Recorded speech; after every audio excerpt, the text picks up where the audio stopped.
नमस्कार, मैं हूं अनुपम मिश्रा। बुलेट की रफ्तार से उत्तर प्रदेश, उत्तराखंड और देश दुनिया की तमाम खबरों के साथ हम आपके सामने हैं। साथ ही आपको बता दें कि बुलेटिन के फौरन बाद आप देखना मत भूलिएगा, राखी आखिर क्यों मांग रही है माफी। माफी मांगती हूँ कि अगर मैंने कोई भी कमेंट किया है तो मैं क्षमा चाहती हूँ। सॉरी ऑल द पीपल, मुस्लिम लोगों से मैं माफी मांगती हूँ कि अगर मैंने कोई भी कमेंट किया है तो मैं क्षमा चाहती हूँ। सॉरी ऑल द पीपल, मुस्लिम लोगों से मैं माफी मांगती हूँ कि अगर मैंने कोई भी कमेंट। तो अब देखते हैं फटाफट अंदाज में खबरों को। झांसी में भारत और रूस की सेनाएं संयुक्त अभ्यास कर रही हैं। झांसी के बिना फायरिंग रेंज में विश्व की दोनों महाशक्तियां मिलकर युद्ध अभ्यास कर रही हैं। तस्वीरें सुपर एक्सक्लूसिव हैं। आप तस्वीरें देखिए कैसे दोनों सेनाओं के जवान टैंक से अभ्यास कर रहे हैं। बता दें कि पिछले दिनों उत्तराखंड में अमेरिकी सेना से भारत की सेना के साथ संयुक्त युद्धाभ्यास किया था। उत्तर प्रदेश के डिप्टी सीएम केशव प्रसाद मौर्य का कहना है कि अयोध्या में राम मंदिर बनकर रहेगा। मध्य प्रदेश के टीकमगढ़ में चुनाव प्रचार को आए केशव प्रसाद मौर्य ने कहा है कि मंदिर निर्माण में सरकार सहयोग करेगी। हालांकि उन्होंने अपने बयान में इस बात को जोड़ा है कि कोर्ट के फैसले का इंतजार है। वाराणसी में हो रहे परम धर्म संसद का आज तीसरा दिन है। तीसरे दिन मंदिरों में महिलाओं के प्रवेश पर चर्चा हुई। इस चर्चा के बाद स्वामी अवधूतेश्वरानंद का बयान सामने आया है। उनकी माने तो शास्त्रों में केवल महिलाओं के ऋतु धर्म के समय ही मंदिर में जाने और पूजा पाठ करने की मनाही है। सहारनपुर के घुमरान में पुल के बेस के नीचे बिछाए जा रहे सरियों के जाल में 2 मजदूर दब गए। सूचना के बाद काफी मशक्कत के बाद सरिया को काटकर इन मजदूरों को गंभीर अवस्था में बाहर निकालकर जिला अस्पताल भेजा गया था, जहां डॉक्टरों ने मृत घोषित कर दिया।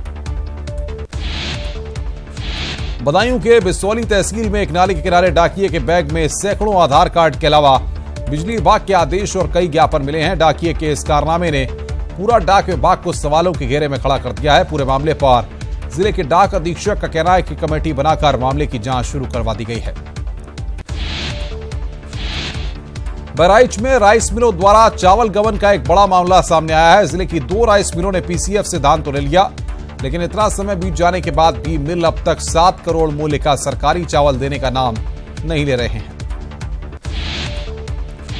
बाराबंकी में चल रहे रामपुर महोत्सव के दौरान जमकर ईंट पत्थर चले। दरअसल लोग भोजपुरी सुपरस्टार और गायक खेसारी लाल यादव के कार्यक्रम में देरी से आने के चलते नाराज थे, जिस वजह से लोगों ने हंगामा किया। गुस्साई भीड़ ने कार्यक्रम की बैरिकेडिंग, कुर्सियां तोड़ डाली और बल्लियां उखाड़ दी। बवाल की सूचना पर भारी पुलिस फोर्स मौके पर पहुंचा और लाठीचार्ज कर भीड़ को काबू में किया। श्रावस्ती 5 दिवसीय कार्तिक पूर्णिमा का मेला चल रहा है। इस मेले में कुछ लोगों ने डांस पंडाल के चलने पर आपत्ति जताई है। उनका कहना है कि धार्मिक मेले में ऐसा डांस पंडाल नहीं होना चाहिए। बसपा नेता और पूर्व मंत्री अंबिका चौधरी ने बलिया प्रशासन पर प्रताड़ित करने का आरोप लगाया है। उन्होंने कहा है कि किसी और की शहर पर उनकी प्रशासन उनकी जमीन की पैमाइश कर रहा है। चित्रकूट की मानिकपुर विधानसभा से भाजपा विधायक आरके सिंह पटेल से ऑनलाइन ठगी करने का प्रयास किया गया, हालांकि कामयाबी नहीं मिली। विधायक आरके सिंह पटेल से बैंक मैनेजर बताकर एटीएम का सीक्रेट कोड मांगा गया और न बताने पर अंजाम भुगतने की धमकी दी गई। विधायक ने अपर पुलिस अधीक्षक को पत्र लिखकर कार्रवाई की मांग की है। शामली के झिजाना क्षेत्र के हथछोया गांव में एक युवक तरशपाल की जान पुलिस कस्टडी में चली गई। दरअसल तरशपाल का शराब के नशे में गांव के युवकों से विवाद हुआ था। इसके बाद सूचना पर डायल 100 की टीम पहुंची और तरशपाल को हिरासत में लिया, लेकिन जिन युवकों के साथ उसका झगड़ा हुआ उन्होंने पहले डायल 100 की गाड़ी में से खींचकर तरशपाल को बाहर निकाला और पुलिस के सामने ही पीट कर हत्या कर दी। गाजियाबाद के मसूरी थाना क्षेत्र में पिता द्वारा मासूम बेटी की हत्या करने का मामला सामने आया है। बेटे की चाहत में कलयुगी पिता ने अपनी 17 दिन की मासूम बेटी की हत्या कर शव को दफना दिया। पुलिस ने मामला दर्ज कर जांच शुरू कर दी है। मुरादाबाद में बड़ी कंपनियों को टैक्स से बचाने के नाम पर धोखाधड़ी करने वाले एक आरोपी को गिरफ्तार कर लिया गया है। आरोपी समता विकास समिति नाम से एनजीओ चलाकर काले धन को सफेद करने के नाम पर नकली नोट देकर धोखाधड़ी करता था। पुलिस ने 2000 के नकली नोट की 93 गड्डियां यानी 1 करोड़ 86 लाख रुपए बरामद किए हैं। अमरोहा सरकार की योजना को प्रचारित करने के लिए स्कूल भवन पर होर्डिंग लगाते समय 3 मजदूर हाईटेंशन लाइन की चपेट में आ गए। इस हादसे में 2 मजदूरों की मौके पर ही मौत हो गई, जबकि एक मजदूर की हालत नाजुक बनी हुई है। आगरा में छात्रों के 2 गुटों में हुई मारपीट का वीडियो सोशल मीडिया पर वायरल हुआ है। पूरा मामला थाना जगदीशपुरा क्षेत्र के आवास विकास का बताया जा रहा है। आपसी कहासुनी को लेकर छात्रों के 2 गुटों में हुई इस मारपीट में जमकर लात घूंसे चले हैं। तस्वीरों में आप देख सकते हैं किस तरह से लड़के एक दूसरे को वहां पर पीट रहे हैं। कानपुर के महाराजपुर थाना क्षेत्र में पुलिस और बदमाशों के बीच मुठभेड़ हो गई, जिसमें पुलिस की गोली से एक शातिर बदमाश घायल हो गया, जबकि दूसरा बदमाश फरार होने में कामयाब रहा। पुलिस ने घायल बदमाश के पास से एक अवैध असलहा और 2 कारतूस बरामद किए हैं। मेरठ देहात में आज तड़के पुलिस और गौ तस्करों के बीच में मुठभेड़ हो गई, जिसमें एक बदमाश ढेर हो गया। पुलिस ने जब घेराबंदी की तो गौ तस्कर पुलिस वाहन को टक्कर मारकर भागने लगे। तभी पुलिस पार्टी ने फायरिंग की और एक बदमाश ढेर हो गया।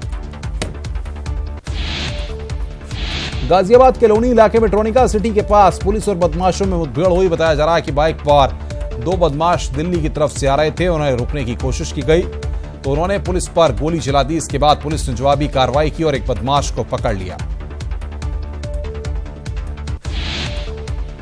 शासन और प्रशासन के आदेशों के बावजूद कानपुर में हुक्का बार धड़ल्ले से चल रहे हैं। सोमवार देर शाम खाद्य विभाग ने स्वरूप नगर में स्थित ट्री हाउस कैफे में छापा मारकर बड़े हुक्का बार का खुलासा किया। टीम को मौके से 10 से ज्यादा हुक्के मिले हैं, जिन्हें नष्ट कर दिया गया है। बलिया की बांसडी रोड थाना पुलिस ने एक ऐसे शातिर लुटेरों के गैंग को पकड़ा है, जिनका मुखिया पूर्वांचल ग्रामीण बैंक में संविदा कर्मी है। ये दिन में बैंक की ड्यूटी करता था और रात के अंधेरे में अपने गैंग के साथ लूट की घटना को अंजाम देता था। उन्नाव पुलिस ने मुखबिर की सूचना पर 2 इनामी बदमाशों को गिरफ्तार किया है। ये दोनों बदमाश 15,000 रुपए के इनामी थे। दोनों कई मामलों में वांछित चल रहे थे। बुलंदशहर के सिकंदराबाद इलाके में बिजली चेकिंग के लिए गए अधिकारियों और कर्मचारियों के साथ दबंगों ने मारपीट की, साथ ही सरकारी दस्तावेज फाड़कर फेंक दिया। शिकायत के बाद आरोपियों की गिरफ्तारी करने पहुंची पुलिस पर भी दबंगों ने फायरिंग और पथराव किया। पुलिस ने 17 लोगों को हिरासत में लिया है। मेरठ के लिसाड़ी गेट इलाके में पुलिस और बदमाशों के बीच मुठभेड़ हुई है।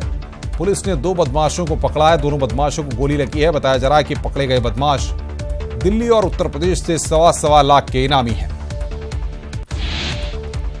बीजेपी के प्रदेश प्रवक्ता सुरेश जोशी कुमाऊं के दौरे पर हैं। जोशी का कहना है कि अब निकाय चुनाव निपटने के बाद बीजेपी राज्य में तेजी से विकास चाहती है, जिसके लिए खुद मुख्यमंत्री जिलों का दौरा कर विकास कार्यों की समीक्षा कर रहे हैं और अब किसी भी योजना में बजट की कमी नहीं होगी।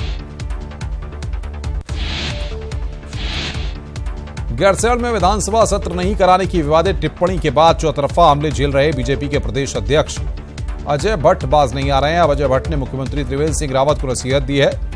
जी हां, अजय भट्ट ने कहा कि मुख्यमंत्री जी गैरसैंण सत्र पर मुस्कुरा के कह देते तो अच्छा रहता, जैसे मैं मुस्कुरा के कह रहा हूं। भट्ट ने कहा कि मैं मुख्यमंत्री जी से बात करूंगा कि पत्रकारों से हंसकर बात किया करें। अपनी मांगों को लेकर एनआईटी उत्तराखंड के छात्र जंतर मंतर पर एमएचआरडी और उत्तराखंड सरकार के खिलाफ विरोध प्रदर्शन कर रहे हैं। दरअसल 3 अक्टूबर एनआईटी की छात्रा नीलम मीना और नुपुर मुंडा की केदारनाथ हाईवे क्रॉस करने के दौरान सड़क हादसा हो गया था। हादसे में नीलम मीना का पैर पूरी तरह बेकार हो गया। उसके बाद से अपनी मांगों को लेकर एनआईटी के छात्र आंदोलनरत हैं। उत्तराखंड में बिजली उपभोक्ताओं पर बिजली विभाग दोहरी मार करने जा रहा है। एक तरफ बिजली कनेक्शन के चार्ज दोगुना तो दूसरी तरफ बिजली की दरें 15% तक बढ़ाने की तैयारी चल रही है। देखिए, उपभोक्ताओं को करंट लगाने के लिए अब सरकार ने यहां पर पूरी तैयारी कर ली है। विवादों में गिरे अल्मोड़ा के डीएफओ पंकज कुमार पर दिल्ली से रिश्तेदार को बुलाकर लोधिया बैरियर में नियुक्ति देने का आरोप लगा है। कर्मचारियों ने डीएफओ के खिलाफ मोर्चा खोल दिया है।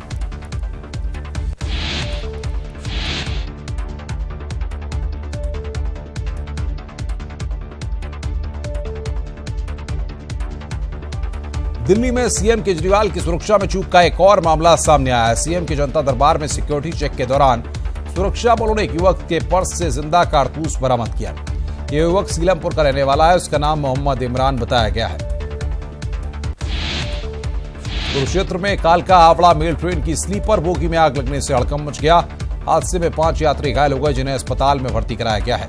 बताया जा रहा है कि शॉर्ट सर्किट से ट्रेन में आग लग गई है। हालांकि जल्द ही आग पर काबू पा लिया गया। ये ट्रेन कालका से दिल्ली जा रही थी। अमेरिका के वॉशिंगटन डीसी में भारतीय दूतावास में मुंबई हमले में मारे गए लोगों के लिए श्रद्धांजलि सभा का आयोजन किया गया। इसमें भारतीय राजदूत नवतेज सिंह के साथ अमेरिका के आतंकरोधी अभियान के अधिकारी नाथन सेल्स शामिल हुए। इस मौके पर नाथन सेल्स ने मुंबई हमले की निंदा की। मुंबई के Kandivali Lokhandwala fountain height society में 22 नवंबर की दोपहर विजया बैंक से कैश लूटने की कोशिश की गई थी। इसकी घटना की सीसीटीवी फुटेज जारी की गई है। हालांकि सुरक्षा गार्ड ने बड़ी सूझबूझ के जरिए लूट की वारदात को नाकाम कर दिया। गुजरात के दाहोद जिले के देवगढ़ बारिया में आदमखोर तेंदुए को जिंदा पकड़ने की कोशिश जारी है। जंगल में जगह जगह पिंजड़े लगाए गए हैं। तेंदुआ अभी तक 3 लोगों को अपना शिकार बना चुका है। वन विभाग ने गुजरात सरकार से तेंदुए को मारने की इजाजत मांगी है। गुजरात के सूरत में एक कॉमर्शियल बिल्डिंग में आग लग गई। इमारत में आग में कई लोग फंसे हुए थे। 11 बच्चों को रेस्क्यू करके बिल्डिंग से निकाला गया। 2 बच्चे बेहोशी की हालत में हैं, जिन्हें नजदीकी अस्पताल में भर्ती कराया गया है। पूर्व केंद्रीय मंत्री मनीष तिवारी की पुस्तक फेबल्स ऑफ फ्रैक्चर्ड टाइम्स का कल विमोचन हुआ। इस मौके पर पूर्व प्रधानमंत्री मनमोहन सिंह, फारूक अब्दुल्ला भी मौजूद रहे। पूर्व पीएम मनमोहन सिंह ने मोदी सरकार पर जमकर निशाना साधा और सरकार की खामियां गिनाई। केरल के कोच्चि में रूबी जुबली हॉल में सेना ने एक फोटो प्रदर्शनी लगाई है। इस प्रदर्शनी में सेना के साहसिक कारनामों के साथ सामाजिक कार्यों की भी तस्वीरें शामिल हैं। सेना की फोटो प्रदर्शनी का यह 9वां संस्करण है। तेलंगाना के हैदराबाद में एक मां बेटे की हत्या का मामला सामने आया है। इन दोनों के शव उनके आवास पर मिले हैं। मौके पर पहुंची पुलिस मामले की जांच पड़ताल में जुट गई है। मुंबई के वडाला इलाके में पेट्रोल ले जा रहा एक टैंकर हादसे का शिकार हो गया और टैंकर में भीषण आग लग गई।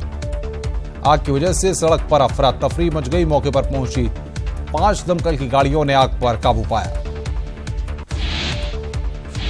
आज भुवनेश्वर के कलिंगा स्टेडियम में पुरुष वर्ल्ड कप हॉकी का उद्घाटन समारोह होने वाला है। इसे लेकर कल फिल्म अभिनेत्री माधुरी दीक्षित और संगीतकार ए आर रहमान भुवनेश्वर पहुंचे। कलाकार आज होने वाले कार्यक्रम में अपनी कला का जादू बिखेरेंगे। माधुरी ने कल कार्यक्रम को लेकर रिहर्सल भी किया।